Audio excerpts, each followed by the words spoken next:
Welcome to the Virtual Strategic Solutions Virtual Reality Simulation System. Accessing Legacy Dataset.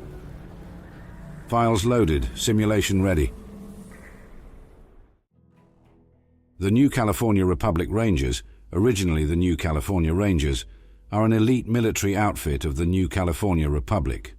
The Rangers are a volunteer special forces renowned as much for their expert reconnaissance capabilities as their bravery and combat prowess. Their primary purpose is dealing with threats regular forces cannot handle, as well as keeping the borders of the NCR secure, scouting out threats and other special assignments. Their superior training, weaponry, and assortment of both pre-war and post-war technology allows them to tip battles in NCR's favor, even when a situation may see them outnumbered and outgunned. The Rangers were founded by Seth in the early years of the New California Republic, eventually becoming an independent law enforcement agency focusing on abolishing slavery inside and outside its borders. For decades they fought the practice, both in courts and on the field of battle, slowly building up their political and military power. By 2241, their activism and many friends in high places ensured the passage of legislation in the lands of the Republic south of Shady Sands, causing them to turn their attention to the territories outside the capital. Their limited numbers made their mission difficult, as they were routinely outnumbered by their foes. As such, the Rangers operated in secret, especially outside NCR territories. Where slavers were present, they would raid them, help potential slaves flee their would-be captors, and smuggle liberated slaves south to the Republic. Their operations were a major thorn in the side of the Slavers Guild, especially around New Reno and Klamath. Operational security implemented by the Rangers made their cells and safe houses impossible to detect for the untrained slaver muscle. Even their headquarters were secret, hidden in plain sight in Shady Sands Auto Shop. It's commonly believed that the clarity of purpose and a clear moral compass helped them beat seemingly impossible odds and prevail. In the end, their perseverance proved essential to helping the growing Republic and its still young army survive in a wasteland full of despots, slavers and raiders. The Rangers steadily helped tip the balance in favor of the Republic, which stood for freedom and democracy. Their abolitionism evolved into a fundamental dedication to protecting the people of the wasteland against all forms of tyranny. Their work took on a new shape in 2271 when Chief Elise signed the Ranger Unification Treaty, integrating the Desert Rangers into the NCR Rangers and dedicating the Rangers to protecting Hoover Dam, New Vegas, and southern Nevada against the forces of the Legion. For the next 10 years, the Rangers' duties slowly transformed into a permanent vigil, looking east and watching the borders against threats like the Legion. Rangers patrolled both sides of the Great Colorado River, trying to fight an enemy who refused to fight fair and routinely used children and ambushes to fight the Rangers. Many were wounded and forced to leave the Rangers, incapable of continuing their patrols. The few who recovered could count on priority assignments to elite units of the army, always in need of capable soldiers. The greatest achievement of their campaign against the Legion came in 2277, when Rangers under the command of Chief Hanlon turned the tide of the First Battle of Hoover Dam. In a cunning trap laid by them and NCR's 1st Recon, they lured the best fighters of Caesar's Legion through the dam into Boulder City. When enemy troops entered it, the Rangers detonated the explosives placed in advance within the buildings, devastating Caesar's main force. Credited with the victory, the Rangers were celebrated across the Republic as heroes, overshadowing the sacrifice of scores of army soldiers under the command of General Lee Oliver. The resentful general has taken it upon himself to win the next confrontation on his own terms, frequently to the detriment of the troops under his command, especially the Rangers.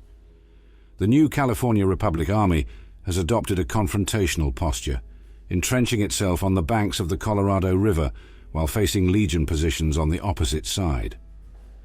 Given ongoing manpower shortages and overstretched supply lines, this only made the Republic's strategic situation even more precarious than before. General Lee Oliver always does the opposite of what Chief Hanlon recommends, down to placing the Rangers in the middle of the western part of the dam. However, while Chief Hanlon believes that the Rangers lacked the firepower or support necessary to hold the line, it would later turn out that General Oliver actually made the right call after all. However, their image remains unblemished. Rangers act as bodyguards for President Aaron Kimball and maintain a network of Ranger outposts across the Mojave and the gateway to the Republic, Mojave Outpost. While civilian and patrol rangers hold the line in the Mojave and on other frontiers, acting as informants and scalpels to destabilize enemies, the veterans are occupied in Baja, chasing ghosts on the administration's orders. The state of affairs has not affected the dedication of the rank-and-file rangers, but weighs heavy on the mind of their present chief, Hanlon, who believes that holding the dam will be the death of the Republic.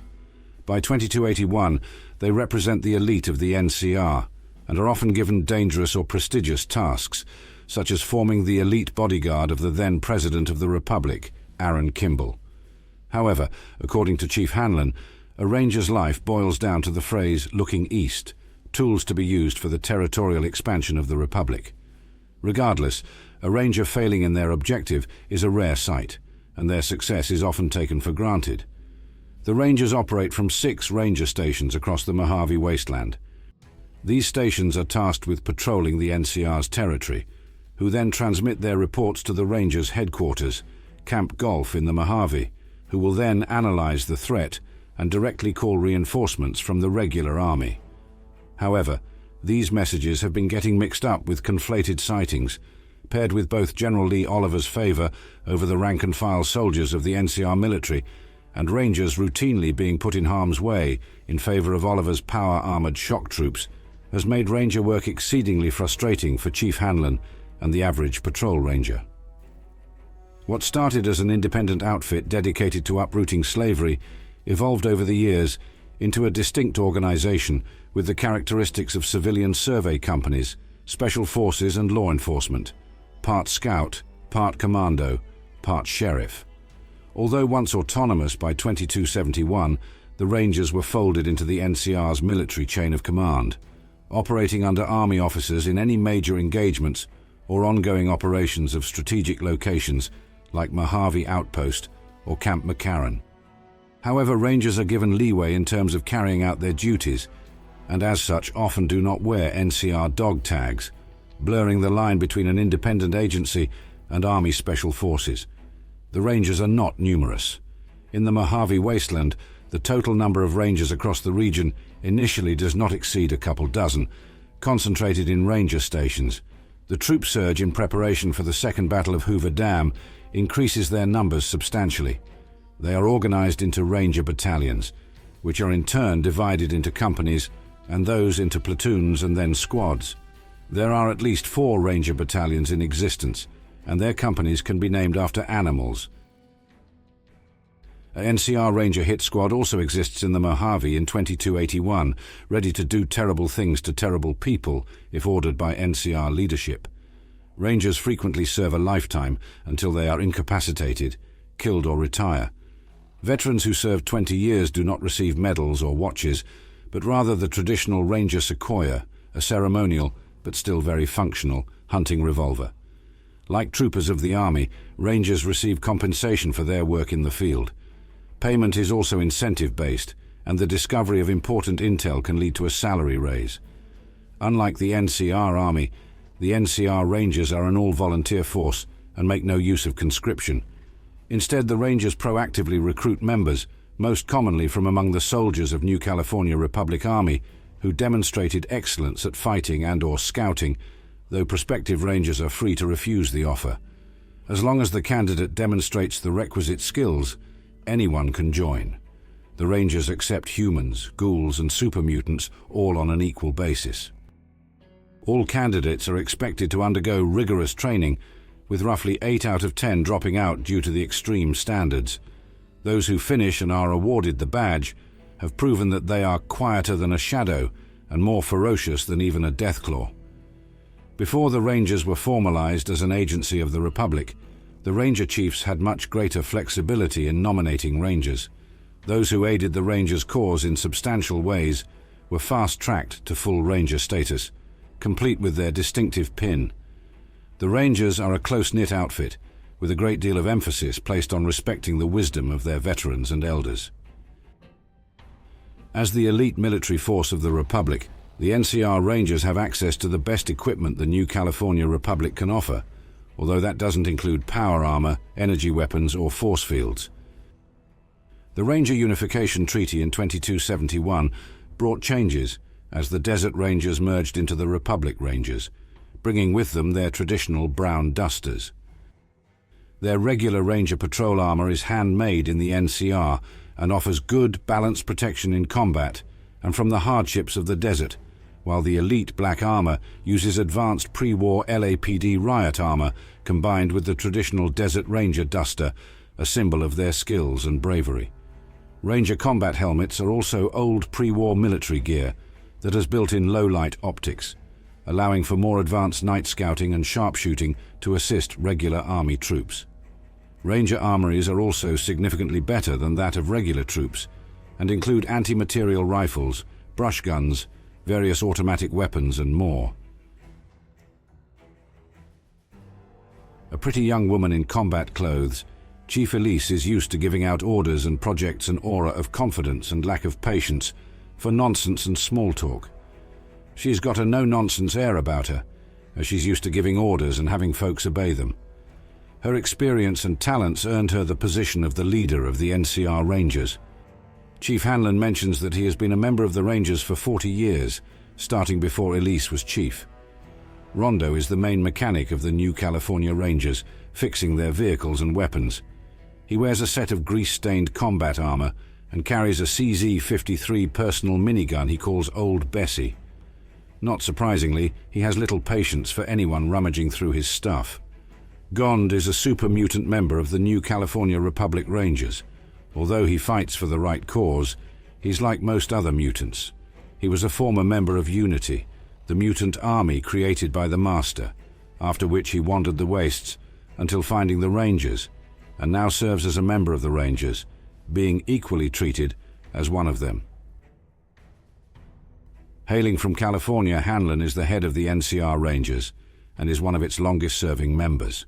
Hanlon served as a Ranger for over 40 years, joining before Elise became Ranger Chief around 2241. Over nearly half a century of service, he saw the Rangers grow from a small ragtag group of abolitionists with a clear moral sense into a large professional military force that had trouble telling the good guys from the bad. Many of the things he saw as a Ranger changed him and his relationship with the Republic. One of these pivotal moments came between 2256 and 2261, when he led a team of 6 Rangers to investigate reports of raider attacks on a small settlement called Rattletail in Baja California. It took the Rangers a week to get to Rattletail, losing one to night stalkers and another nearly dying of dehydration. What they found was a slaughter, including 24 bodies shot dead among the dunes, all by the 5 NCR settlers with .308 rifles, who claimed the only well in 50 miles and opened fire on anyone who tried to reach it. None of the dead were heavily armed or raiders. To prevent further loss of life, Hanlon sold them a story about an incoming raider army, 100 strong, and losing 10 Rangers already on the way in. Then he offered to escort the settlers back to the NCR. They took the offer and eventually resettled in Anza Borrego as Bighorner ranchers. He considers this his one good deed in over 40 years of service. Despite his doubts, he served the Rangers and the Republic to the best of his ability. He developed a legendary reputation for his use of misdirection, traps, and ambushes, frequently executed with the use of explosives, especially mines. Caesar's Legion learned to respect his name in the wake of the First Battle of Hoover Dam, when his strategy broke up the Legion's offensive by luring the bulk of their forces across the Hoover Dam and literally blowing them up together with Boulder City. Highly influential among the Rangers due to his success and experience, Chief Hanlon has been honored many times for his contributions to the NCR. Although he no longer engages in combat operations, he nevertheless continues to coordinate Ranger operations. As a war hero and a veteran of countless campaigns, he is a powerful influence in military circles and even has the president's ear, though Kimball tends to favor his own coterie of warhawks. The situation is not helped by the bitterness of General Lee Oliver at Hanlon receiving credit for winning the First Battle of Hoover Dam. Given that Oliver and Hanlon don't always see eye to eye on tactical decisions, he has faced an uphill struggle for the past several years. As such, Chief Hanlon took a hard look at the Mojave campaign and came to the conclusion that holding on to the dam and New Vegas would eventually kill the Republic. The war against the Legion has left its toll on the men and women of the NCR Army, and along with his frustrations born from New Vegas bleeding dry NCR soldiers while relying on their protection, has left Hanlon fearing for the future of the NCR, even should they succeed against the Legion. Hanlon believes the task of holding the Colorado River and the frontier safe is too much for the Army, or even the Rangers, to maintain long term. He decided to deliberately sabotage the war effort by manipulating intelligence reports sent in from ranger stations across the Mojave to convince the brass that the situation was more hopeless than it was in reality. In the end, he wished that the NCR would decide to cut its losses and abandon the frontier. The courier can discover this information and decide how best to handle the situation. Bryce Anders is an injured Ranger scout inside of Vault 3. He reveals that he's on a mission to kill the leader of the Fiends in Vault 3, which initiates the unmarked quest Bounty Killer. The courier has the option to heal him, help him kill the leader, offer to finish the mission solo for him, or lie about his health and send him to his death. If the player character completes the quest, Ranger Anders will travel to Camp McCarran, where he will bunk inside one of the barracks tents outside. A Reading native, Dobson has seen plenty of action against slavers in his Ranger career. As of 2281, he is stationed at Camp McCarran, but has recently gone off on his own to assess and scout out the NCR correctional facility that was lost to the powder gangers. He set up shop in a Hidden Valley bunker, intending to use it as a safe house. His main target has been the terrorist Samuel Cook and his gang of roamers, which he considers to be the most dangerous out of any other powder gangers. Though he is after Cook's gang, he considers all powder gangers the lowest of the low for preying on caravans and civilians, and will shoot any powder ganger on sight that he finds. His stay at the bunker has been fairly problematic, as Dobson has had trouble bringing his radio to broadcast properly. However, the area's natural phenomena, sandstorms, and the bunker's remote location still make it worth the hassle, as it keeps him relatively safe from any predators or troublemakers topside. At least that is what Dobson thinks. Dobson is a confident individual and takes pride in his work protecting the innocent of the Mojave wasteland, but like any good ranger, he is not headstrong and knows his limits. Other than the love of his job, Dobson loves to josh around with anyone he can, even if they are a complete stranger. He has even been known to do so over the radio to HQ at McCarran, which has made the radio operators take his reports less seriously.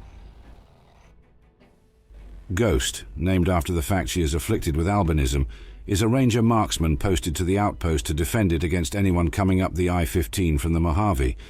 She does not appreciate the posting. Her curt demeanor earned her the ignoble moniker of bitch from some of the merchants, although her skill with a rifle ensures none say that to her face. However disliked she may be on a personal level, none doubt her skill or patriotism. A good word from her is as good as gold.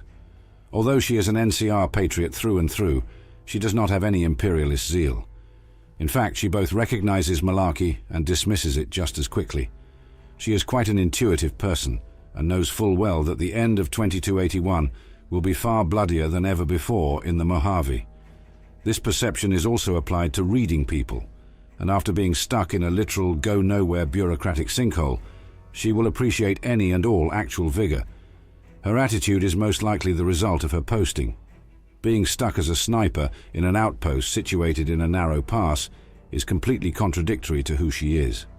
As a result of the bureaucratic nightmare that being an NCR border guard truly is, she is constantly frustrated. More specifically, this is due to command issuing orders to only maintain a standing force at the outpost rather than an effective one. Despite her situation, she is not at rest. In fact, she is constantly on edge, especially since the smoke started rising from the east. While she can explain away the lack of foot traffic from Nipton, she cannot explain away said smoke. Believing it to be an attack by powder gangers, she laments not being able to go and verify. Any more such actions will result in harsh disciplinary actions. With the lack of traffic since, she knows that either the attack wasn't too bad, or it was really really bad. In this situation, she could hire the courier to go and be her eyes. The attack was a massacre, and she was shocked to find that it was the Legion. The fact that they are now well within their de facto border, the Colorado River, has her on edge more than ever. She appreciates people who are able to move quietly. In fact, she can tell what kind of trade a person is in by the pattern of their pacing. Grant is a long-time NCR Ranger, best described as the shoot first, never ask questions type of soldier, someone who doesn't mind going into combat, so long as his soldiers shoot alongside him. He was injured at one point during his service. He also seems to enjoy, and even volunteer for, more dangerous missions. A principled patriot, with an excellent grasp of strategy, Jackson was posted to the Mojave outpost to ensure that caravans could safely arrive in the Mojave and head on up to New Vegas. He can be found in the headquarters building of the outpost. The courier can learn that the recent complications on the I-15 have frustrated him, as he cannot take any action without breaking his standing orders. But at the same time, the standing orders prevent him from carrying out his standing orders. Caught in a catch-22, Jackson has taken to venting to travelers to make the situation bearable. The orders in question demand that he keep a standing force at the NCR perimeter at all times, with a force of fresh recruits for a garrison. To make things worse, in order to deal with the situation up north, he'd have to send soldiers out, and that would reduce his standing force below acceptable levels. As a result, the outpost is backing up with caravans unable to turn around or press forward. Any reinforcement requests are denied, as the NCR Army Command focuses on maintaining numbers at Camp McCarran and frontline outposts like Camp Forlorn Hope. Soldiers who don't fall in that category are usually on leave, heading to New Vegas to lose their pay. Although he cannot disobey his orders, he is more than willing to work around them to fulfill his duties. While he cannot outright contract mercenaries, he can lose supplies to people willing to take on dangerous assignments to help fix his problems, such as clearing the path through the Ivanpah Valley so that the caravans can start moving.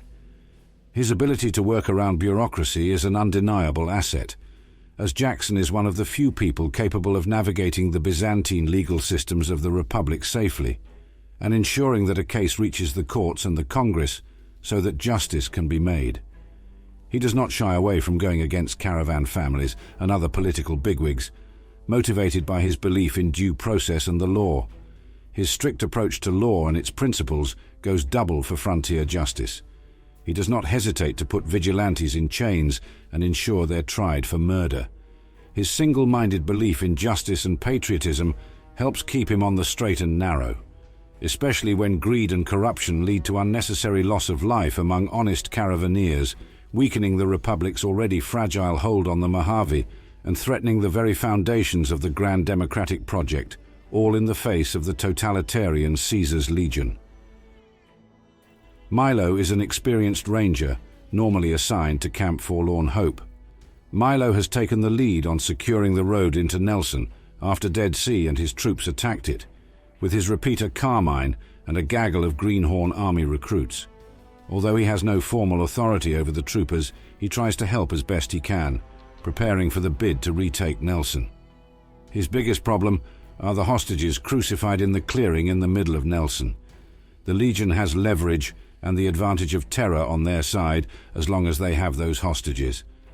Outnumbered and with no backup, he believes that the only way to help them is to mercifully take them all out at a distance, to deny both advantages to the Legion. Esteban Morales was an NCR Ranger stationed at Camp McCarran in 2281. Ranger Morales was killed in the line of duty by fiends outside of Repcon headquarters. Morales was laying down covering fire for other troops in his group.